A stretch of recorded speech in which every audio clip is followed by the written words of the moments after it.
반갑습니다. 한묵나 매일 성경 2023년 전에 우리 민수기를 어떻게 읽어야 될지를 이제 한번 알아보고 나아가려고 합니다. 계속해서 이 사역이 잘 진행될 수 있도록 제가 일하는 것이나 또한 아이들 또 여러 가지 일들을 통하여서 끊지지 않도록 계속 기도해 주시고 그 전에 했던 하루 한 장은 일주일에 한 번 정도 이렇게 계속 올리려고 해요. 그러면 렉이 어느 정도 차면은 자연스럽게 민수기는 요거로 이렇게 되고 여러 가지로 이렇게 좀 상황을 진행하려고 하니까 계속해서 좀 기도를 해 주셨으면 좋겠습니다. 보통 여러분은 살면서 제품의 설명서를 얼마나 읽고 또한 그거를 하는지 모르겠습니다. 우리나라 대부분 이거 되겠네 하다가 안 되면 그제서야 이제 설명서를 보는데 오늘은 매일 성경에 나와 있는 민수기를 어떻게 읽어야 될지를 읽어가 보면서 우리 함께 민수기에 대해서 생각을 할 건데요. 그 전에 이 내용이 생각보다 어려워요. 그래서 영상 한 편을 먼저 보고 그리고 계속해서 이어가도록 하겠습니다. 민수기는 성경에 나오는 네 번째 책이며 모세가 쓴 5개의 책, 즉 모세오경의 네 번째 책이기도 합니다.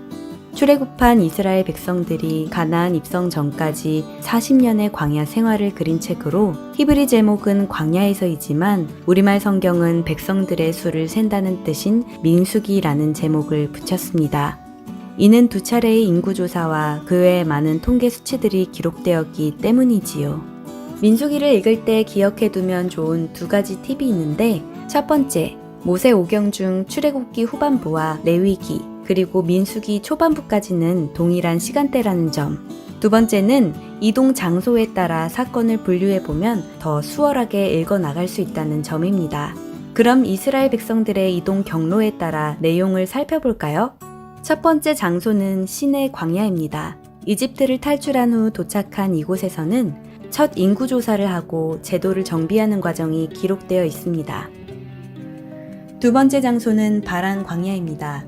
이곳에서 38년 동안이나 방랑하게 되는데 하나님께 불순종하는 주요 4가지 사건 때문이지요. 10장에서 14장에는 가데스 바네아에 도착합니다. 하지만 12명의 가나안 정탐꾼 중 10명의 믿음 없는 보고를 믿은 이스라엘 백성들이 하나님의 진노를 사게 됩니다. 이 사건으로 인해 하나님께서는 가나안 입성 계획을 미루게 되시지요. 15에서 20장에서는 지름길인 왕의 대로가 있는 에돔을 거쳐가려고 했지만 에돔의 거부와 하나님의 명령으로 광야의 길로 우회하게 되는데 이 과정에서 수많은 불평과 원망하는 죄를 범합니다. 20장에서는 모세와 아론이 무리바 반석에서 물을 내게 할 때 하나님의 은혜가 아니라 마치 자신들이 물을 솟아나게 한 것처럼 말하지요. 이 사건으로 모세와 아론은 자만과 불순종으로 결국 약속의 땅에 들어갈 수 없게 됩니다. 21장에서는 놋뱀 사건이 등장합니다. 하나님은 불순종하는 자들을 불뱀으로 벌하셨습니다. 그러나 회개하는 백성들을 보시고는 모세에게 놋뱀을 장대에 달아 세우게 하시지요. 이때 믿음으로 놋뱀을 바라본 자들은 다시 살아나게 됩니다. 이 사건은 훗날 예수님께서 인용하여 말씀하셨습니다. 이는 예수님께서 십자가에 달려 죽으심으로써 우리를 구원하신다는 것을 구약에서 미리 암시한 중요한 사건이지요. 세 번째 마지막 장소는 모압 평원입니다. 여기에서는 하나님께서 이스라엘 백성들을 위해 말하는 나귀로 거짓 선지자 발람의 저주를 축복으로 바꾸어 주십니다. 또한 출애굽 1세대는 실패했지만 2세대는 가나안 입성을 앞두게 되는데요. 두 번째 인구조사와 가나안 땅에서 지킬 법, 그리고 땅 분배에 대한 내용으로 재정비를 하게 됩니다.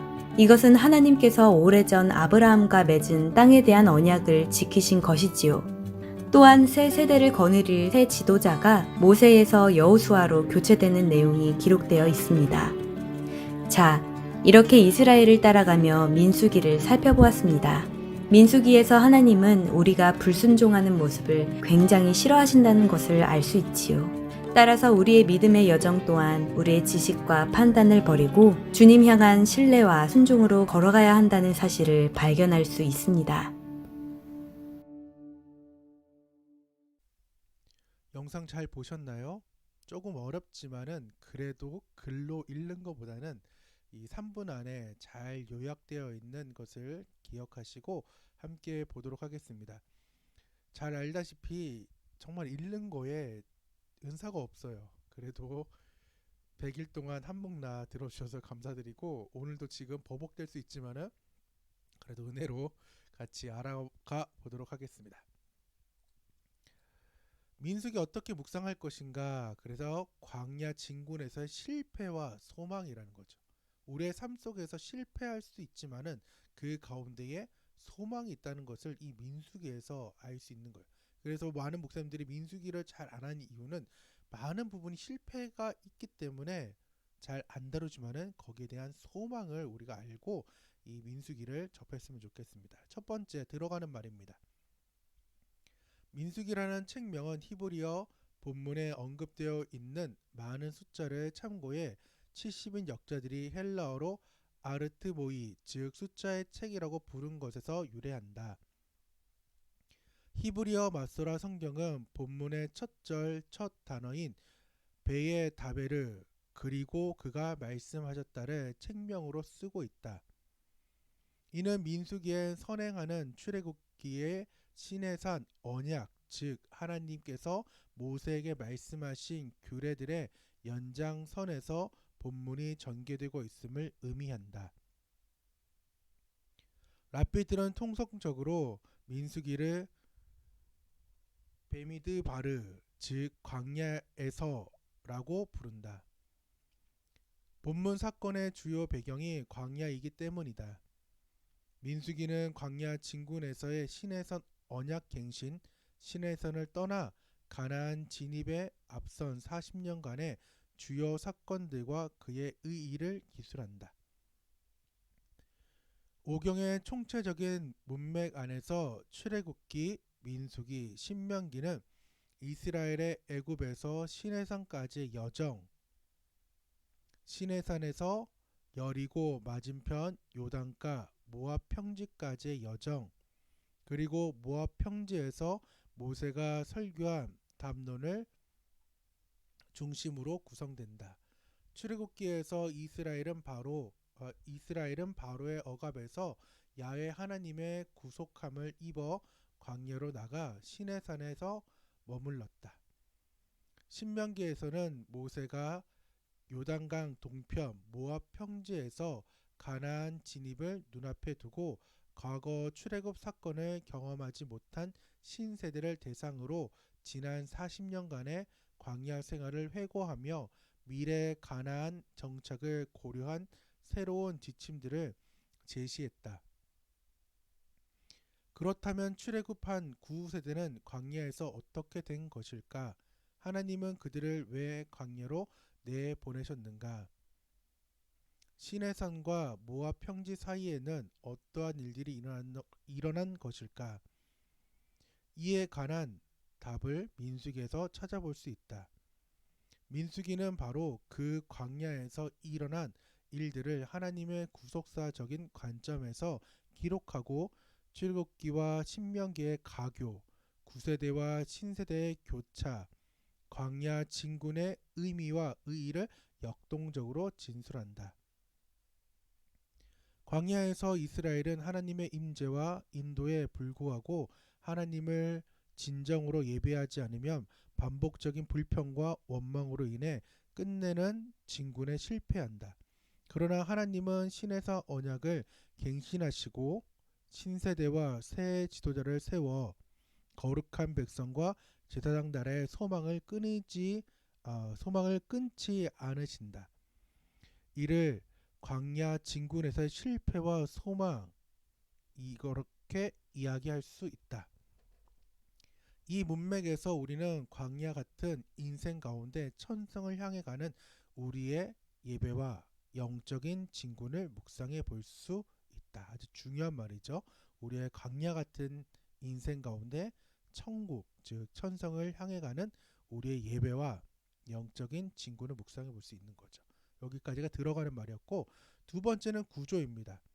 1월, 2월, 그 다음 3월, 4월, 5월, 6월, 즉 2023년 상반기까지 계속해서 우리는 민수기에서 볼 것입니다. 그래서 이번 1, 2월에는 광야 진군에 앞선 준비, 광야 진군을 위한 인구조사, 광야 진군을 위한 정결, 유월절과 광야 진군에 대해서 볼 것이에요. 그리고 3, 4월에는 광야 진군에서 실패가 어떤 건지 준비했으면은 그 준비에 나아가야 되는데 실패했다는 거죠. 그리고 광야에서의 반역과 광야에서 율법 갱신, 그리고 5, 6월에는 광야 진군에서 소망, 그 실패 가운데 소망, 땅 분배와 인구 조사, 미리 보는 약속의 땅, 슬로보아스 딸들에 대해서 즉 세 곳을 향해서 구조가 나눠져 있습니다. 하지만 이 구조는 지금 매일 성경에 국한된 거 많은 부분이 다를 수 있지만은 우리는 매일 성경을 주 교재로 하기 때문에 요렇게 지금 보려고 합니다. 잘 들리고 있죠? 주요 내용입니다. 첫 번째, 광야 진군의 앞선 준비라는 거죠. 10장까지 내용인데요. 이스라엘의 출애굽은 애굽에서 신격화된 피조물과 기복, 숭배, 즉 우상의 종속에서 해방되어 참 유일신인 창조주 하나님을 예배하기 위한 구속사다. 애굽에서 광야로 나온 이스라엘은 시내산에서 1년을 머물며 그곳에서 하나님과의 언약을 체결하고 예배를 위한 성막 건축을 마무리한다. 이후 출애굽 제2년 2월 1일 하나님은 그들에게 시내산을 떠나 광야로 진군할 것을 명하신다. 이는 약속의 땅에 들어가 하나님을 예배하며 열방을 인도할 거룩한 백성과 제사장 나라를 세우기 위한 진군이다. 이 광야 진군에 앞서 하나님은 예배의 언약 공동체로서 반드시 준비해야 할 구체적인 사항들을 모세를 통해 지시하신다. 이스라엘을 영적 군대로 세우기 위한 인구 조사와 진편성, 성막에서 예배 사역을 감당할 레위인에 대한 별도 조사와 지침들, 그리고 거룩한 하나님께서 임재하실 진영을 정결케 하는 일이다. 첫째, 광야 진군을 위한 인구조사. 이것은 단순히 정량적인 머리의 숫자가 아니다. 하나님의 셈은 사람을 인격적으로 세우는 일이다. 즉 하나님의 그 일은 사람을 인격적으로 세우는 일인 거죠. 저나 여러분이 한목나 하는 이유, 매일 성경을 하는 이유는 인격적으로 하나님의 일을, 하나님께서 우리를 세워가는 과정이라는 거죠. 명수를 계수하다로 번역된 히브리어 네사 에트로시는 직역하면 머리를 세워라, 숫자의 셈이 아니라 양육의 세움이다. 바로의 억압에도 불구하고 이렇게 영적 군대로 세워진 이들의 많은 숫자는 자손의 번성을 약속했던 아브라함의 언약이 신실하게 성취되고 있음을 반영한다. 이스라엘은 세속적 기복에 종속된 애굽의 신화적 우상 숭배로부터 해방되었다. 이제 거룩하신 창조주 야훼 하나님은 영적 군대를 세우시고 그들 가운데 임재하시고 예배를 받으시며 약속의 땅을 향한 광야 진군을 직접 이끄실 것이다. 따라서 진을 칠 때 이스라엘은 성막을 중앙으로 사면으로 대면하여 대장 대신 하나님의 임재가 있는 곳을 바라보아야 한다. 우리가 즉 예수님을 바라보며 살아가는 삶이란 것입니다. 둘째, 하나님께서 레위 지파를 별도로 선별하시고 세우신 이유는 대제사장 아론을 섬겨 성막에서 예배 사역을 담당하게 하기 위함이다. 예배는 백성과 하나님을 연결한다. 이를 위해 제사를 위한 희생 동물의 피와 오물을 매일 처리해야 하고 성막을 설치하고 거두고 이동해야 하며 성막을 오염시키는 부정한 사람의 접근과 접촉을 방지하기 위해 레위 진영은 그 둘 사이에 놓여야 한다. 이러한 레위인의 중보 사역은 화려한 것이 아니라 고된 노동과 심리적 압박을 초래하고 생명을 걸어야 하는 두렵고 몹시 힘든 사역이다. 역설적으로 제사장직은 가장 거룩한 직분으로서 이는 레위를 향한 야곱의 저주와 모세의 축복을 동시에 반영한 것이다. 미래에 도래할 메시아는 영원한 대제사장으로서 백성의 저주를 받으시고 동시에 백성의 축복이 될 것이다. 셋째, 광야 진군에 앞서 이스라엘은 철저하게 그 진영을 정화해야 했다.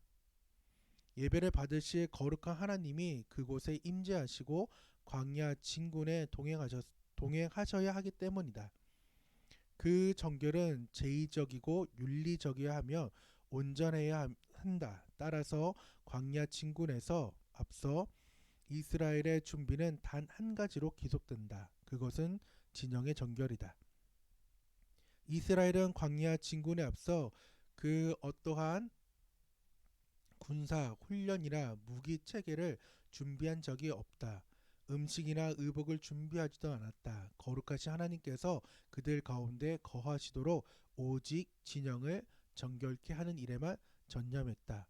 그것이 진군 전에 갖춰야 할 준비의 핵심이자 전부였다. 우리도 오직 그의 나라와 그의 의를 구하는 것을 민수기에서 알기를 원합니다. 두 번째는 광야 진군에서 실패입니다. 11장부터 19장까지인데요. 광야 진군 3일길 만에 이스라엘은 하나님께 불평을 쏟아낸다. 메마르고 척박한 광야라는 외부 환경 때문도 있지만 그들의 원망은 근본적으로 하나님에 대한 불신에서 발생한다. 이는 믿음의 문제였다. 이 백성이 어느 때까지 나를 멸시하겠느냐? 내가 그들 중에 모든 이적을 행한 것도 생각하지 아니하고 어느 때까지 나를 믿지 않겠느냐? 광야에서 이스라엘의 원망은 크게 두 가지의 특성을 나타낸다. 첫째, 그 원망은 세상의 것을 하나님의 것보다 더 좋게 여긴 것에서 유래한다. 이스라엘은 이집트의 생선과 수박과 부추와 파와 마늘을 떠올리며 하나님이 주신 만나를 하찮은 음식으로 비하하며 불평했다. 그들은 하나님의 구속에 대한 감사를 상실했다. 둘째, 그들의 원망은 그들 중에 섞여 사는 다른 인종들에서 시작해 이스라엘 백성, 지파 대표자들, 성직자 그리고 아론과 모세에게 확장되었다. 초기의 백성들은 아론과 모세를 원망했지만 끝내 하나님을 원망했다. 이는 언약 백성들의 원망의 원인과 동기가 세속적인 것과 별 다름 없음을 보여준다. 또한 불평이란 아무리 사소한 것이라도 하나님의 은혜를 상실케 하는 무서운 죄악임을 암시한다. 이로 인해 출애굽을 경험한 9세대는 여호수아와 갈렙을 제외하고 모두 광야에서 죽게 된다. 그러나 하나님의 언약은 취소되지 않았다. 이어지는 고라와 다단과 아브람의 반역, 무리바의 원망, 험한 길과 박한 식물에 대한 불평에도 불구하고 하나님은 광야에서 이스라엘과 율법을 갱신하신다.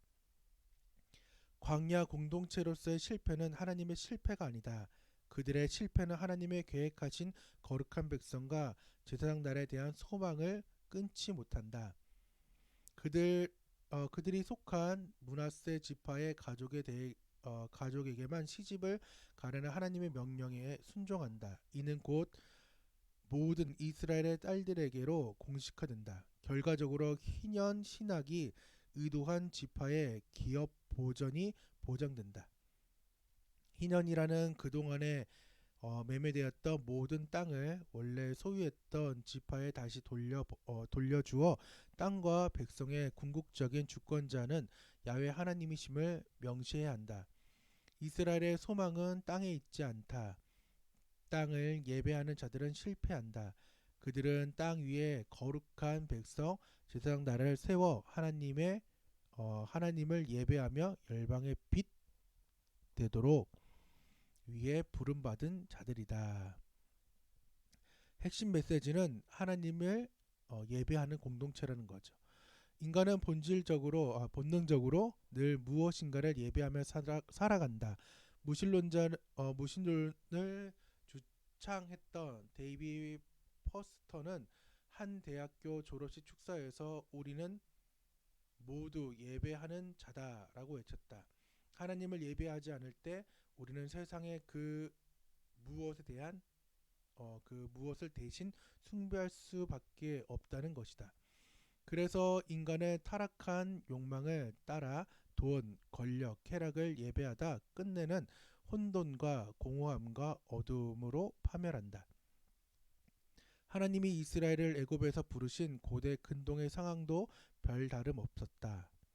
신화를 중심으로 한 고대 문명은 유일하신 하나님께서 창조하신 피조물을 오히려 신격하고 돈과 권력과 쾌락을 우상화하여 사람들을 환각에 빠뜨리고 우상을 예배하게 했다. 이에 하나님은 이스라엘을 그 타락한 종속에서 구원하시고 우상을 타파하며 참된 창조주 하나님을 예배하도록 은혜를 베푸셨다. 또한 이를 열방에 알리시기 위해 그들을 하나님의 거룩한 백성과 제사장 나라로 세우기를 원하셨다. 따라서 출애굽의 궁극적인 목적은 약속의 땅 위에 예배 공동체를 세우는 것이었다. 민수기는 이를 위해 광야 진군을 시작한다. 가나안에 진입하기 전 그들은 광야에서 하나님의 언약 말씀과 성막을 중심으로 예배 공동체로 훈련받아야 했다. 이를 위해 광야 진군 전 그들에게 요구된 준비물은 무기와 음식과 의복이 아닌 예배에 필요한 것들이었다. 영적 군대와 성막 예배에 사역할 성직자들을 세우셨고 예배를 받으실 거룩한 하나님의 임재를 위해 진영과 그 안에 모든 것을 정결케 했고 그 예배의 기초인 어린 양 유월절 예배를 절정으로 그들은 광야로 진군했다. 오늘도 우리 그리스도인들에게 가장 필요한 것은 참된 예배 회복이다. 예수 그리스도의 보혈로 정결케 되어 우리 안에 거룩하신 성령을 모시고 오직 하나님을 예배하는 삶을 살 때 우리는 천성을 향해 가는 광야와 같은 이 세상의 진군을 성공적으로 마무리할 수 있을 것이다. 두 번째는 실패의 자리에서 얻는 소망. 이스라엘은 예배 공동체로서의 소망과 사명을 상실하고 광야 진군에 실패한다. 척박한 광야의 외부적인 환경의 영향도 있었지만 본질적에서는 예배 공동체로서의 소명 의식 상실과 하나님에 대한 불신 문제가 그 원인이었다. 믿음의 전락은 하나님보다 광야의 메마름과 애굽의 풍요를 바라보는 것으로 시작되었다. 그러나 하나님은 시체로 쌓인 이스라엘 진영의 부정을 붉은 암송아지의 정화수로 정결케 하시고 광야에서 독사에 물려 죽어가는 그들에게 나무에 달린 노뱀을 바라보게 하심으로 소망의 줄을 끊지 않으셨다.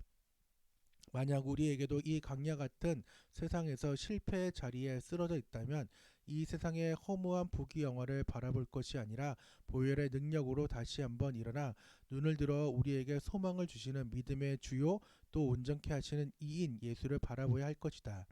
세 번째, 땅과 천국. 민수기는 약속의 땅을 향한 광야 진군의 이야기다. 문제는 그 약속의 땅에 대한 이스라엘의 시각과 이해다. 하나님은 땅 분배를 위한 두 번째 인구 조사를 시행하게 하셨다. 그리고 지파별로 분배된 땅을 매매를 통해 영구적으로 늘리거나 소유할 수 없도록 희년 제사를 세우셨다. 소유와 기복의 땅이 아니라 거룩한 백성과 제사장 나라가 세워질 선교 사역의 땅이었기 때문이다. 따라서 하나님께서 광야에서 미리 보게 하신 약속의 땅은 예배를 위한 땅이었다. 즉, 그 땅은 천국의 모형이 되어야 했다. 오늘날 우리는 땅을 팔아 천국을 사는 것이 아니라 천국을 팔아 땅을 사려는 잘못된 기복 중심의 신앙을 하고 있지 않은지 곰곰이 성찰해야 할 것이다. 다섯 번째, 나가는 말입니다. 파란만장했던 길고 고대 메마른 광야의 여정이 종착에 이르렀다. 민수기를 뒤돌아보면 잃어버린 것들, 아쉬운 것들, 후회하는 것들이 너무나도 많아 광야에서 40년은 감사와 찬양의 예배 대신 불평, 원망, 불신, 음란, 피 흘림으로 얼룩진 방황이었다. 오늘 2020 2022년 12월 30일의 마지막 날인데 2022년도를 어떻게 살았는지를 오늘 볼 수 있게 되고 또 회개할 수 있게 되는 날인 것 같습니다. 감당할 수 없는 하나님의 엄청난 기적과 은혜를 체험했는데 자유를 노래하며 홍해를 가로질러 광야로 나아갔는데 하나님의 거룩하신 임재와 기적의 인도하심이었는데 고갈되고 궁핍한 것도 아니었는데 못 먹고 죽은 일도 없었고 헐벗은 적도 없는데 볼기둥과 구름기둥을 따라 장엄한 진군을 했고 위대한 인도자 모세와 아론이 있었는데 도대체 왜 이스라엘은 약속의 땅을 눈앞에 두고 광야에서 한 줌의 먼지로 비참하게 소멸해야 했던 것인가? 왜 그들은 광야에서 실패했는가? 빈곤, 배고픔, 연병 때문이 아니었다. 하나님의 말씀이 없어서도 아니었다. 불신으로 하나님 대신 땅의 풍요로움을 예배했기 때문이다. 2023년에는 우리가 온전하게 하나님을 바라봐야 됩니다. 그러니 만나도 메추라기도 바위의 샘물도 이스라엘 절망을 소망으로 전환시키지 못했다. 하나님은 이데올로기가 아니다. 그분은 약속을 지키시고 이스라엘과 광야에서 이스라엘과 친히 동행하신 인격적인 하나님이시다. 늘 우리의 삶의 인격적인 그 하나님을 동행하길 원합니다. 민수기는 우리에게 광야와 같은 오늘의 삶 속에서 그분을 믿음과 순종으로 신령과 진정으로 영과 진리로 예배하며 진군하라고 외치고 있다. 좀 더 신학적인 부분을 보면은 이 부분은 안 읽을 거예요. 잠깐 멈추셔서 여러분이 읽어보시기 바랍니다. 신학적으로 이렇게 민수기를 보면은 죄와 심판, 신실하신 하나님,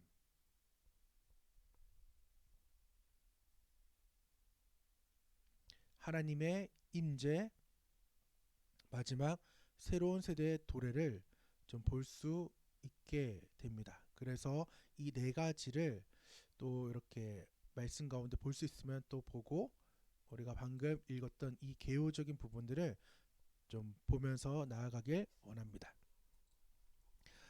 짧게 이렇게 하려고 했지만은 좀 생각보다 길었지만은 여러분께서 민수기를 조금 더 깊이 있게 계속해서 보시길 원하고 우리가 내년 1월 1일부터 계속해서 매일의 삶을 진군해 나가면서 2023년 상반기를 실패할 수도 있고 또한 좌절할 수 있지만은 하나님께 소망을 두고 저나 여러분이나 어떻게든 같이 나아가는 귀한 한묵나 매일 성경이 되기를 원합니다.